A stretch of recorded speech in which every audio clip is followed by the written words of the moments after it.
In this video, we're gonna dive deep on how to scale a business by building a large sales team. By the end of this video, you're gonna know how to attract and retain top talent, how to motivate them, how to lead them, how to properly incentivize them so that you can drive more revenue within the business, ultimately more profit, and create the greatest leverage. In order to create real enterprise value, building a large sales team is one of the greatest ways to do so. So I'm gonna give you exactly how to do that here. So the first thing is, how do we attract top talent? Well, in order to attract top talent, we need to have a business that people want to work for, right? We need to be able to explain the vision to any prospective salesperson. So as an owner or a manager of people, we need to have a belief that this business is going to the moon, because nobody's gonna wanna work for a business that has a small vision. They're gonna wanna work for a business that has a massive vision. So having that vision drawn out, having a way to actually achieve these things and being able to articulate what that vision is gonna allow you to attract top talent. That vision needs to be communicated in all of your collateral, your digital presence, all of your social media. And then in person or in interviews or on Zoom meetings, that needs to be communicated effectively to the people with whom you're speaking. In order to really scale an excellent sales organization, you're gonna have to be top grading talent all the time, which means you should always be hiring for salespeople. And then the bottom performing salespeople you should be trimming, making sure that people within your business know that this is a competitive environment and that if they're not performing, they're not gonna make it. I'm not gonna bring on people that really have specific experience with my product or service. I don't care about that so much. What I care about is, have they sold to the type of buyer that I'm selling to? Do they have the ability, the salesmanship to get through the hard questions? Right? Have they worked with my type of buyer? And so if I'm selling a product or service to a really wealthy person, to a driver type personality, I wanna make sure that I'm hiring people that have dealt with that type of persona before. And when I'm attracting these kind of people and I'm bringing them in for an interview, I wanna make sure of a couple things. First off, how much do you know about what we do? If they haven't been prepared and they don't know anything about what we do, see you later. However this person behaves and their responses to me, how well they communicate, how quick they get back to me, how succinct their explanations are, is how they're gonna work with clients as well. So I wanna make sure that they're communicating effectively. Now, I also wanna know that they're open-minded. Are they coachable? So in an interview process, when I'm talking to this person, I wanna actually walk through some scenarios with them and then give them feedback and see how they take it. I wanna see how coachable they really are, because at the end of the day, I'm hiring more for attitude than I am for talent. Some of the most talented salespeople don't do that great. And those with an amazing attitude that have the baseline communication down, that are okay with getting through some of the hard stuff, they end up performing amazing. Okay, so once I've brought them in and I go through this interview process, I wanna make sure a couple things. Are they capable of listening?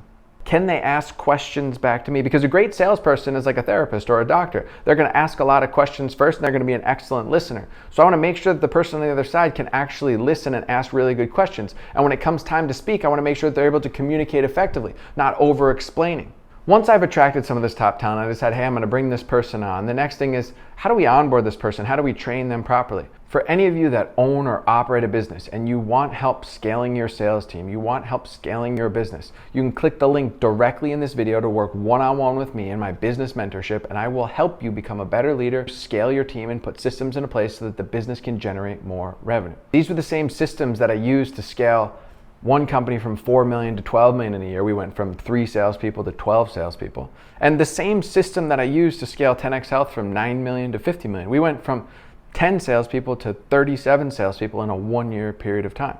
Most people onboard employees in a manner that's not gonna help them actually drive sales and results very quickly, right? They just say, hey, here's some videos, here's a PDF, here's the sales script, practice, right? How many of you guys have been in this situation? I get it, I used to do the same thing. When you bring somebody on, you wanna do a couple things. Yes, you wanna give them material and the information. You wanna give them some videos. You wanna have them listen to some recorded calls. You wanna have them rehearse some of the script. But then you wanna have them start to work with you. And every single day as a sales manager, you wanna be working with your salespeople when you're onboarding them in the morning and in the afternoon, okay? This is twice per day. Role play, having them practice the script. And then eventually, once they get fluid with this, once they've listened to a lot of calls and once they've practiced enough, I want them within the first week to start teaching me, the sales manager. So I give them a marker and I say, hey, go up on the whiteboard and teach me about the sales process, as if you were the sales manager. When they can start to teach me about the sales process, it becomes a working part of their brain, right? Now I want them to start practicing. So I start to get them on some calls. I have them shadow a couple other guys. I start to let them practice. And then I'm going to give them more feedback about their practice than any other salesperson at that time. I'm not going to let them take as many calls as a normal salesperson would. In the early going, I'm going to have them do about half the work, and then I'm going to give them more feedback in real time. As a manager, I want to be consistently giving them feedback about where they can implement and make changes. And I don't want to overwhelm them with feedback. I want to choose a couple things to work on each time so they can go back and work on one or two things. And as they sharpen their sword with those one or two things, then we'll make adjustments moving forward from there. Okay? So now that we have the onboarding system down and we kind of understand what the training is, how do we properly incentivize the salespeople, right? I mean, obviously everybody has a commissionable percentage, whether they make 10% or 20% or 25%. At the end of the day, that's great, but we need to create a monthly bonus. We need to create some sort of competition, whether it's a monthly bonus, a quarterly bonus, some sort of contest within the sales organization. And the entire sales organization needs to have visibility as to how everyone's doing day by day. Literally, I want full transparency on how everyone's doing. We want to create a culture in which it's competitive for all the other salespeople. Now, it's imperative to have daily meetings with the salespeople each and every morning. And as a leader, it's your job to motivate and train these salespeople. So how do we do that each and every morning? When I was running sales, I would prepare the night before, a little bit of motivation. I would do a little bit of research about some competitors or the market. I would educate them, and then we would jump into role play or call recordings or feedback. During these morning meetings, it is your responsibility as a sales manager to motivate the team each and every day. Every day is a new day, right? And when I was running these companies, I wanted to make sure that my salespeople were ready to tackle the day. I wanted to help them prepare their minds before we got to work. So I would ask them, guys, what are you doing before work, right? Are you working out? Are you doing any meditation, any mindfulness? Are you taking a walk? Do you do any journaling? Are you eating healthy? Or are you just waking up, taking a shower, drinking some coffee and smoking some cigarettes? I want to make sure that I'm doing everything in my power to help all of my sales guys with their personal development so that when we show up to morning meeting, we're on the same page together. And it's my responsibility as a sales manager to make sure that I'm leading from the front. I can't ask them to do something that I'm not willing to do myself. If I need to jump in on a sales call and close it, I'm going to do that. You know, if I need to be patient and give them feedback after the fact rather than micromanaging them, that's what I need to do, right? And I'm consistently making sure that they feel that we are all a team. And when they struggle with something, I'm going to say, guys, I need you to be open-minded to the fact that I'm going to give you feedback about an action that you took. I'm not criticizing or attacking your character or your personality. I'm giving you feedback about something that you can change. And every time they would come in and complain or have an issue with something, I would remind them, hey guys, I get it. You know, I was just like you when I was a salesperson. This stuff used to frustrate me as well, but here's what we can do about it. So I want to make sure that they feel like a team and I'm not the one barking orders and micromanaging. I'm a leader. Either these salespeople are going to work their way up the company or they're going to work their way out of the company. They know what success looks like. We have proper goals and targets, right? And I'm going to get into that next. But that being said, it's going to be easier to actually work with salespeople that know what success looks like. Now, the next thing that I want to do is set goals with them. And yes, I want to set monthly goals, numeric goals of how much they want to earn each month. Literally in a morning meeting, I want to get out a whiteboard. I want to write down what each of them is going to do, what they did last month, what they want to do as a goal this month. I'm going to break down exactly what needs to happen for them to do that based upon their conversion percentage, how many calls they need to make, how many leads they need to talk to, how many booked closes, and their average order size, right? We're going to go through all this. Once a salesperson is about 60 days within the business, I want to sit down with them. And I want to ask them, hey, what are your 1, 3, 5 year personal, career, and lifestyle goals? They're actually going to fill this out on a goal worksheet before we sit down together. And then we're going to go over this together. They're going to say, hey, look, personally, I want to be 200 pounds with a six pack.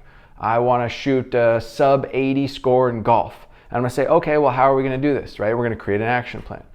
My career goal is this year, I want to do 500K. Awesome, let's break that down, right? We'll create this. And then what are your lifestyle goals? I want to buy a house, a car, a watch. Okay, awesome.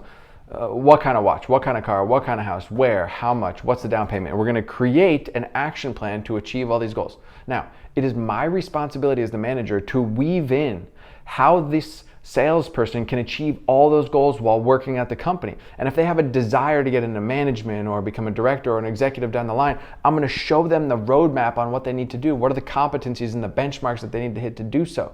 And over time, I'm going to provide them the training as long as they hit the benchmarks that they set out to do. And I'm going to show them through an employee ascension ladder how they can achieve all their goals while working at this company. Now, it's not about the company's goals, it's about their goals. And whenever I'm motivating them, I'm gonna choose a certain goal to motivate them. So if I'm having a conversation with them and they're like, hey, the leads haven't been as good as they used to be, and we walk through the process, I wanna use these goals that they've set to motivate them. So I can say, hey, you wanna get that Audemars by the end of the year, let's make sure that you're putting in the extra work here. Let's make sure that we're consistently sharpening our skills. Now it makes it real and tangible to them. They know that I care. Right? They're not going to care until they know that I care or you care as the manager. Now, these daily meetings are the most important. So 30 minutes before the day starts, the sales manager needs to have meetings with the team. And these can't be bitch sessions. These can't only be role play. Some should be call recordings that you guys listen to and grade the call recording. Sometimes it should be role play. Once a week, a salesperson should actually lead the training in the meeting. They should be training on objection handling or the sales process or fact finding or whatever it is, right? Up on a whiteboard. You want to teach them to be interactive.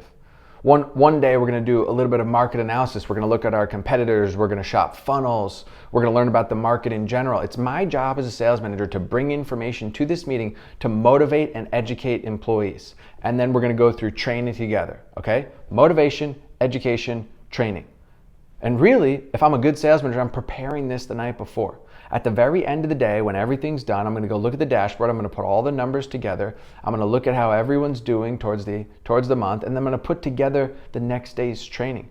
If I really want to build this organization, it's going to take some work. One of the hardest things about managing a sales team is remaining even keel.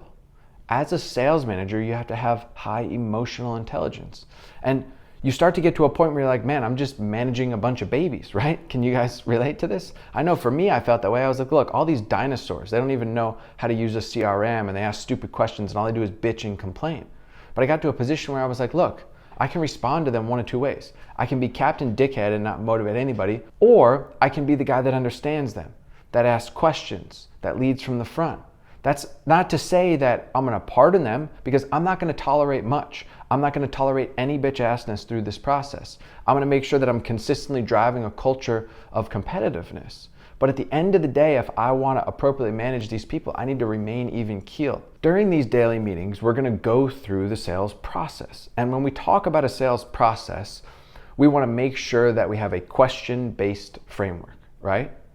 When you go into a process with any prospect, we're not trying to sell anyone anything. We are trying to uncover what their problem is. And we are trying to find out how bad it hurts, why they want to solve it now, what they've tried so far, and what they're willing to do to move into the solution. And once we've uncovered all these things, if they do have a problem that hurts really bad that they want to move forward with right now, then we will educate them on the portion of our product or service that solves their needs, and then move them into the close. Not ask them if they have questions, not ask them if they think this is a good idea or which way they want to go. It is our responsibility to diagnose, like a doctor or a therapist, educate on the product or service, on the portions of the product or service that are going to help them solve their needs, and move them into the solution. That's our job as a salesperson, to move them into the solution. And a lot of times they don't have the mindset to make the decision. So as a salesperson, it's our responsibility to make sure that we help them change their mindset on this call. We have to get through some of the hard things. They're gonna give us these bullshit reflex excuses, and a lot of times it's just because they're scared, or they have fear, or they don't see the value, or they don't feel heard, or they don't know if this is actually gonna solve their problem. But if we've done a proper deep dive through a question-based framework and we've clarified, hey, why are you here? What's really going on? We've really hit on their pain points and walked through the pain, then it's our responsibility to just move them into the solution. Then the next thing is, what's our cadence, right? How often are we following up with them? Guys, the richer the prospect that you're working with, the less likely it is that they're gonna answer a call, a text, an email. So the more that we reach out to them, the better. And in fact, the longer it takes to get a hold of someone, probably the higher likelihood that they're actually gonna move forward with this product or service. Now, I want to make sure that when I'm scaling a sales team, I consistently help my salespeople understand their buyer.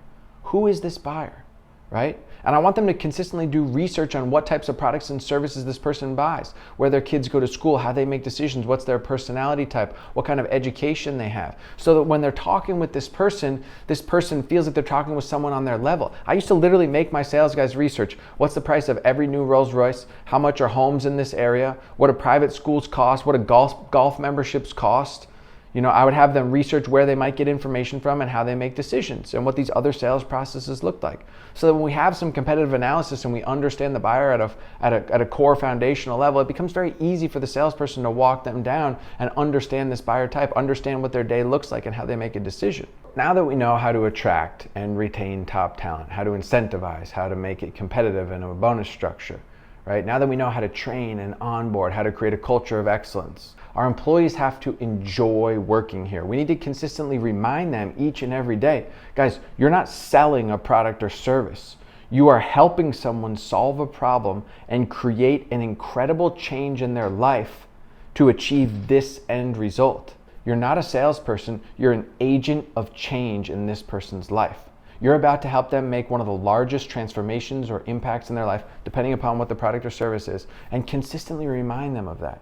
I want my salespeople to consistently note the objections that they're facing. So I actually want to keep a Google document where they can all put the objections, and then every week we're going to go through the objections, we're going to role play, and we're going to create objection handling that way. Every week I want to meet one-on-one with each salesperson. I want to review their numbers. I want to review some calls. I want to give them some feedback. I want to make sure that they understand that I'm there to help them achieve their goals. Now, as a sales manager, when you're hiring and onboarding people properly and training them in a way that they can actually start making some money, incentivizing them and creating competition and bonuses, and you care about their goals and you're helping them personally develop and you're creating a culture that's fun to come into work to, you're helping them sharpen their sales skills and educating them about the product or service or the market, you're helping them understand their buyer, these types of people that they're working with, you're creating something fun and you're helping them transform the lives of others with this greater impact.